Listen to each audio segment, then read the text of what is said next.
The most powerful being in all of Oblivion doesn't want to conquer anything. He doesn't want your soul, your loyalty, or your firstborn. He just wants to watch the world get weird. Today, I'm ranking and explaining every single Daedric prince by their influence over the mortal world, from the least threatening to the most dangerous. Starting with everyone's favorite lunatic, Sheogorath. Here's the thing about Sheogorath. He is technically the highest leveled character in all of Oblivion, the single most powerful being you can encounter in that entire game, and he has zero interest in doing anything useful with it. No armies, no invasion plans, no grand conquest, just cheese, madness, and the occasional staff that turns people into sweet rolls. Sheogorath is the Daedric Prince of Madness, and his sphere covers both sides of that coin. Destructive insanity that breaks minds apart, and the wild creative expression that builds something new from the rubble. He's simultaneously the worst thing that can happen to your brain and the reason art exists, which is, a lot for one guy to handle. His realm, the Shivering Isles, is literally split in half to reflect this. One side is mania, a bright, fantastical playground where everyone's having the best, worst time of their lives. The other side is dementia, a dark, paranoid nightmare where the walls feel like they're watching you. Two halves of the same broken mind side by side, but here's where it gets genuinely wild. Sheogorath isn't even supposed to exist. He's actually a cursed version of Jigalath, the Daedric Prince of Order. The other princes looked at this hyper-logical, perfectly ordered god and said, yeah, no, we hate this. So they cursed him to become the exact opposite of everything he stood for. The Shivering Isles DLC explores this entire relationship, and it's one of the best twists in Elder Scrolls history. The God of Chaos was originally the God of Perfect Order. I don't know what to tell you. His artifact, the Wabbajack, is exactly what you'd expect. Pointed at something, and it produces a completely random effect. Could turn them into a chicken, could just kill them outright. Nobody knows, including Sheogorath. So why is he ranked last? Because madness doesn't organize. It doesn't build armies or draft invasion plans. Sheogorath spreads his influence one broken mind at a time with no structure, no strategy, and absolutely no interest in something as boring as world domination. He's too powerful to care and too insane to try. Honestly, that might be the most terrifying thing about him. But if Sheogorath collects madness for fun, the next prince on our list collects something far more dangerous. Knowledge. Hermaeus. Mora. Hermaeus. Mora is your friend's older brother who offers you a cigarette behind the school. The first one's always free. The problem is, with Mora, you never stop paying. He's the Daedric Prince of knowledge, memory, and fate. And before you picture some wise old sage sitting in a tower, let me correct that image. Hermaeus Mora manifests as a grotesque mass of eyes and tentacles. Lovecraft would have looked at this thing and said, yeah, that's a bit much. His realm, Apocrypha, is an infinite library filled with every piece of forbidden knowledge that has ever existed or ever will exist. Sounds amazing, right? That's the trap. Here's how Mora operates. He doesn't force anyone to do anything. He doesn't need to. He just makes sure the knowledge is there, waiting, and he knows mortals can't resist it. You come to him willingly. You open the book yourself, and by the time you realize what you've agreed to, you're already his. The entire system runs on addiction. One taste of forbidden knowledge and you need more, and every answer comes with 10 new questions that only he can answer. It's a subscription service with no cancel button. The best proof is Miraak, the first Dragonborn. Not the second, not the fifth, the literal first person to ever absorb a dragon soul. One of the most powerful mortals to ever walk Tamriel, and Hermaeus Mora had him on a leash for thousands of years. Miraak sought out ancient knowledge, made a pact with Mora, and spent millennia trapped in Apocrypha as a servant. The first Dragonborn couldn't escape him. So what chance does anyone else have? Exactly zero. Then you've got the Black Books, scattered across Solstheim. These aren't creepy decorations. They're fishing lures. Each one draws mortals into Mora's service by offering fragments of forbidden knowledge. You pick one up, you read it, and suddenly you're standing in Apocrypha wondering how you got there. His most famous artifact, the Ogma Infinium, literally rewrites whoever reads it. Permanent skill increases just from opening the thing. Knowledge so powerful it physically changes you. And here's where it gets complicated. Hermaeus Mora is explicitly stated to be neither good nor evil. He's just a collector. But a collector who cultivates servants through addictive knowledge seeking and shows complete indifference to their suffering isn't neutral. That's a dealer who convinced himself he's a pharmacist. His ranking reflects one critical detail, though. Everything Mora does requires you to come to him first. He doesn't invade, he doesn't conquer, he just waits. And that patience is arguably more terrifying than any army, but it does limit his reach to the curious and the desperate. But if Mora operates in the shadows of forbidden libraries, the next prince on our list operates in shadows period, Nocturnal. Most Daedric princes are content to rule over a concept. Nocturnal claims to literally be one, not just the patron of darkness or the goddess of thieves, but the embodiment of the void of oblivion itself, the fundamental unknowable nature of reality, which is,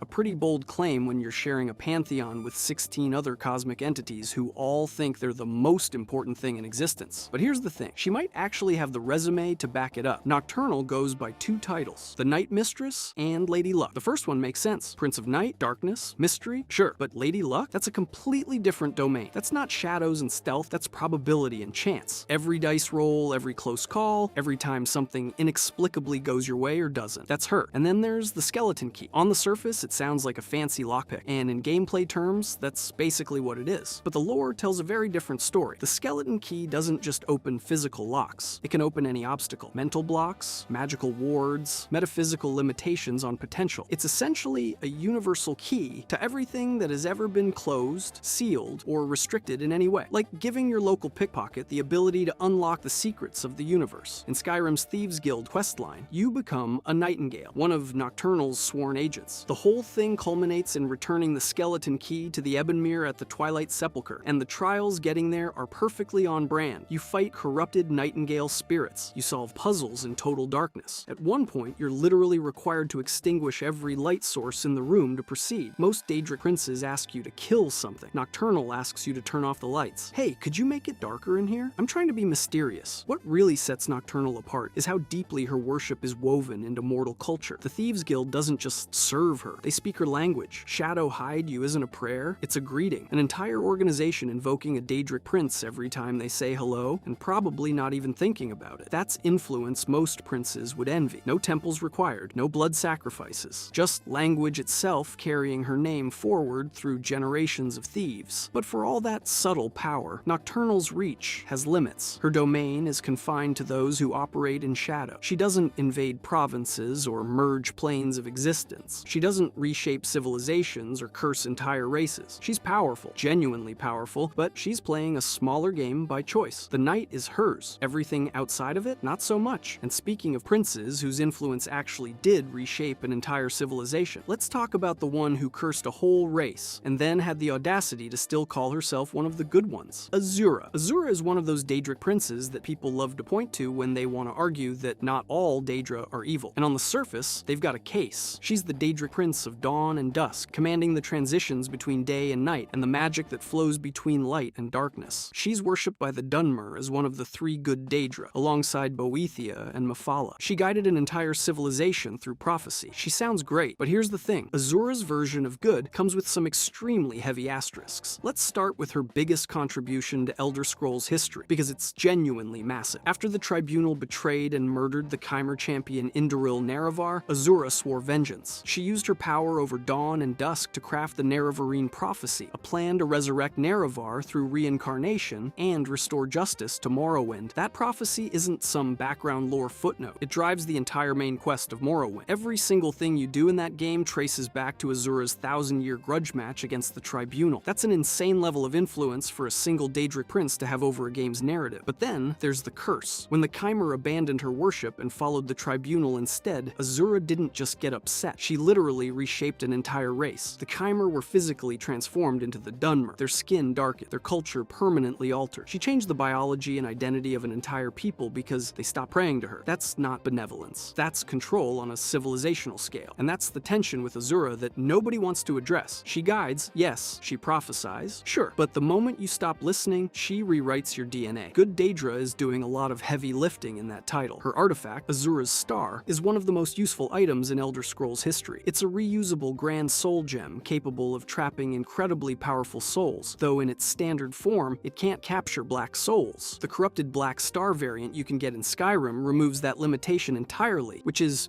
not ideal for the souls involved. Her shrine on the eastern coast of Vardenfell features an enormous statue greeting the rising sun each morning, and it remains one of the most visually iconic locations in the entire franchise. Azura's ranking reflects her enormous cultural influence over the Dunmer, and the fact that she literally wrote the prophecy that drives one of the best Elder Scrolls games ever made. But her ambitions don't extend much beyond that sphere. She's a prince who reshaped a race and orchestrated a hero's rebirth across centuries. But she's not trying to conquer Tamriel or merge planes of existence. She's playing a very specific, very personal game, which makes her dangerous in a completely different way than the prince we're covering next. Because if Azura is the Daedra who punishes you for disobedience, Boethia is the one who rewards you for betrayal. Boethia. Skyrim literally asks you to murder your own companion. companion, not in a cutscene, not as a scripted betrayal you can't control. The game hands you a quest marker, tells you to lead a follower who trusts you to an altar, and then asks you to kill them. No ambiguity, no loophole. You either betray someone loyal to you, or you don't get the reward. That's Boethiah's calling, and it's one of the darkest moments in any Elder Scrolls game. Boethiah is the Daedric prince of deceit, conspiracy, murder, treachery, sedition, torture, and cruelty, which is,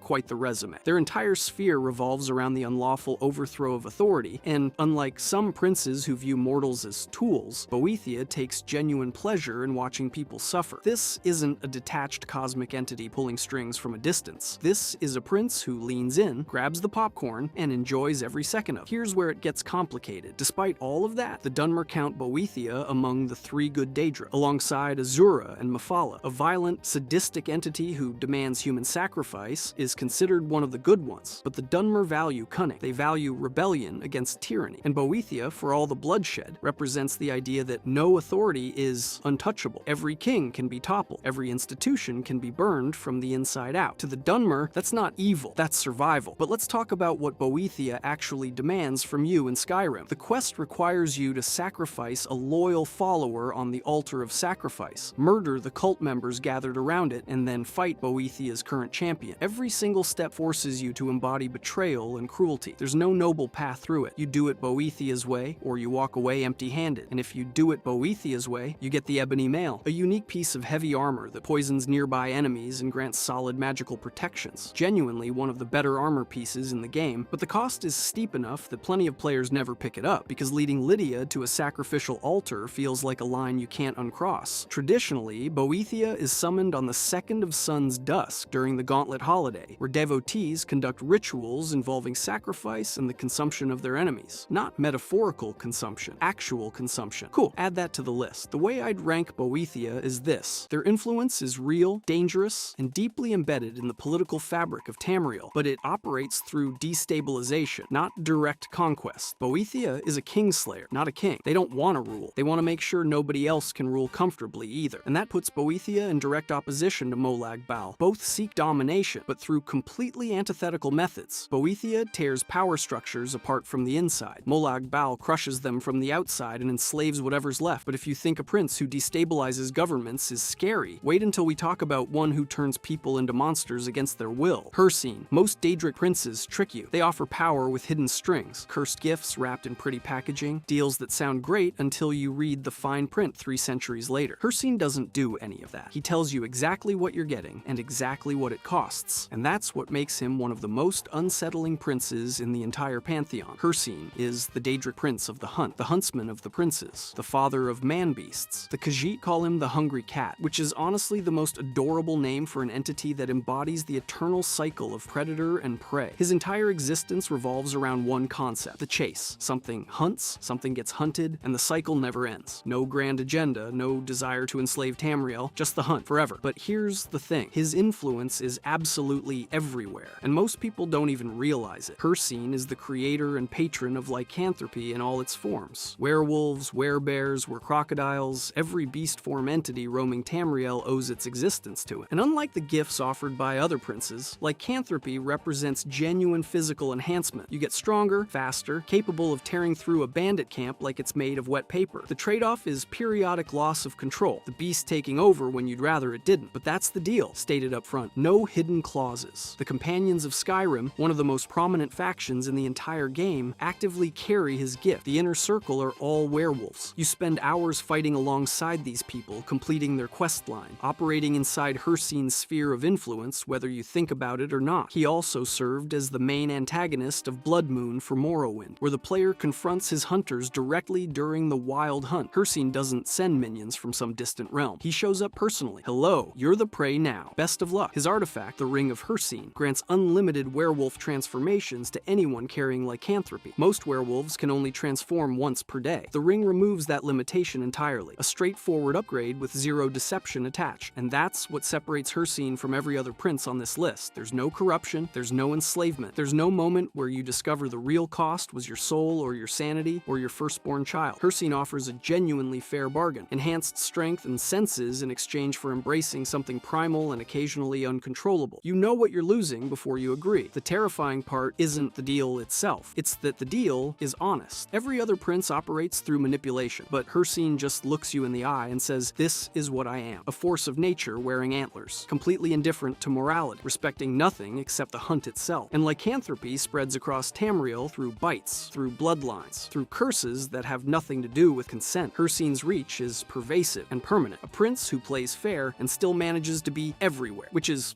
not ideal. But if you think a fair deal is scary, wait until we talk about a prince who doesn't even pretend to offer one. Molag Bal. Molag Bal is the Daedric prince of domination and enslavement, and unlike most of the other princes we've covered, there's zero ambiguity about what he wants. He wants your soul. He wants everyone's soul. He wants to harvest every mortal on Nirn, drag them into his realm, and keep them there forever under his boot. That's not subtext. That's literally the mission statement. His realm is called Cold Harbor, and it's described as resembling Nirn itself, except colder, darker, more beaten, and more violent. Think of it as a preview of what Molag Bal wants to turn the entire mortal plane into, which is, not ideal. Here's where it gets genuinely terrifying. Most Daedric princes scheme from a distance. They corrupt individuals, hand out cursed artifacts, maybe start a cult or two. Molag Bal looked at all of that and said, "No, I'm going to physically drag my entire realm of oblivion on top of the mortal world and fuse them together." That's what the plane meld was. Not an invasion, not a war, a merger. He wanted to literally stitch Cold Harbor onto Nirn like a patch on a jacket, except the patch is an infinite hellscape and the jacket is everything you've ever loved. This wasn't some background lore event either. The plane meld serves as the primary antagonist threat across multiple expansions of the Elder Scrolls Online. We're talking about a coordinated, multi-faction mortal resistance effort just to stop one prince from completing the fusion. Armies, heroes, alliances that would never exist under normal circumstances, all formed because Molag Bal's ambition was so catastrophically massive that nobody could afford to sit it out. In Dunmer religion, he's recognized as one of the four corners of the House of Troubles, which is basically the theological equivalent of being on a most wanted list. His rivalry with Boethia is particularly interesting because they represent completely opposite philosophies of power. Boethia destabilizes from within, encouraging rebellion, treachery, and the overthrow of authority through cunning. Molag Bal doesn't bother with any of that. He walks through the front door and takes what he wants. Straightforward conquest. Straightforward enslavement. No tricks, no subtlety, just raw domination. And that's what makes him arguably the most purely evil prince in the entire pantheon. Other princes have complexity. Hermaeus Mora wants knowledge. Hircine respects the hunt. Even Boethia operates by a twisted code. Molag Bal views mortals as resources. Period. You're not a worshipper, you're not a champion, you're not even an enemy worth respecting. You're inventory, something to be collected, used, and stored in Cold Harbor for eternity. The scale of the plane meld alone puts him near the top of any threat ranking. This is a prince who didn't want to conquer a city or corrupt a bloodline. He wanted to consume an entire plane of existence. The ambition is almost incomprehensible. Dark anchors literally punching through the sky, chaining Nirn to Cold Harbor, pulling reality apart at the seams. But here's the thing that keeps him from the #1 spot. For all that ambition, for all that raw malevolence, Molag Bal failed. The plane meld was stopped. The mortal world survived. And there's another prince who came even closer to actually winning. One whose invasion didn't just threaten Tamriel, but fundamentally changed it forever. Mehrunes Dagon. Every other prince on this list has schemes, plans, subtle manipulations that play out over centuries. Mehrunes Dagon looked at all of that and said, "What if I just kick the front door down instead?" And honestly, it almost worked. Mehrunes Dagon is the Daedric prince of destruction, change, revolution, energy, and ambition. He's explicitly identified as the foe of all mortal races, which is a title you have to actively earn. This isn't a prince who corrupts through whispers or collects forbidden books. Dagon wants Tamriel, all of it, and he's tried to take it multiple times throughout recorded history, each attempt bigger and more catastrophic than the last. But the Oblivion Crisis of 3E433 was the one that nearly ended everything. It started when the Order of the Mythic Dawn, a fanatical cult led by Mankar Cameron, assassinated Emperor Uriel Septim VII and all of his known heirs on the 27th of last seed, every single one of them, in a coordinated strike designed to do one thing: break the barrier between Oblivion and Tamriel so Dagon could walk right through, and that's exactly what happened. Oblivion gates tore open across the entire continent. Not one, not a dozen. Gates appeared in the wilderness, outside major cities, everywhere. Daedric siege engines rolled through and laid waste to population centers, while creatures from Oblivion menaced the countryside. This wasn't a skirmish or a regional conflict. This was the most direct and comprehensive assault on Tamriel by any external force in recorded history. Nobody had ever seen anything like it. Nobody has since. The crisis lasted from 3E433 all the way to 4E0 0. Read that again? It didn't just cause destruction. It ended the Third Era entirely. The damage was so severe it permanently altered the geography and politics of Tamriel and wiped out the Septim dynasty for good. Mehrunes Dagon literally changed the calendar. No other Daedric prince has done that. Not Molag Bal, not Hermaeus Mora, nobody. The only reason Tamriel still exists is because of one man. Martin Septim, the last of the Septim bloodline, sacrificed himself using the Amulet of Kings to manifest as an avatar of Akatosh and beat Dagon back in the Battle of the Imperial City. He sealed the gates of oblivion permanently, and then he was gone. The dynasty, the dragon fires, the entire political structure of the empire, all of it finished, because that's what it cost to stop one prince. Here's the thing about Mehrunes Dagon. He didn't just threaten the world, he broke it. He ended an era, destroyed a dynasty, and forced the single greatest sacrifice in Tamriel's history just to push him back through the door. Every other prince on this list influenced the world. Dagon almost conquered it, and his artifact? Mehrunes' razor, also called the Dagger of the Final Wounds, Bane of the Righteous, and Kingslayer, because apparently one terrifying name wasn't enough. It carries a unique enchantment granting a 1.98% chance to instantly kill almost any opponent. Infinite charges, never needs recharging. A cosmic god of destruction hands you a little dagger and says, just poke them, it might work. And roughly 1 in 50 times, it does. Which is,